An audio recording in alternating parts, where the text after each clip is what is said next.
समस्तंकु नमस्कार। आउ इटा है अद्विका मानकर प्रशिक्षण पुस्तिका जेनता कि आमे सबु मासर सबु शनिवार सबु सप्ताह शनिवार दिन दिन अद्विका मीटिंग रखसूँ।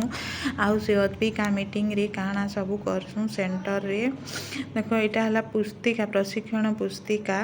आउ प्रथमे झील मैंने आसन आर IFA टैबलेट खाएसन जेनटा कि ब्लू कलर टैबलेट दिया है आमर किशोरी बालिका मान को।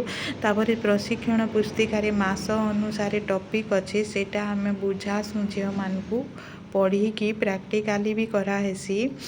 तापरे मीटिंग रे सब प्रकार आलोचना हमें करसूँ। तापरे THR करवार दिन THR करसूँ एक। तापरे शेष रे झील मानकर ओजन उच्चता निया हेसी। ओजन उच्चता नेला परे आमे पोषण ट्रैकर रे ग्रोथ मॉनिटरिंग रे आमे ओजन उच्चता झील मानकटा एंट्री करसूँ। आउ तांगर BMI बाहर करसूँ। एतकी हेसी आम प्रति शनिवार रे। वीडियो भल लागले देखी नेब। Thank you.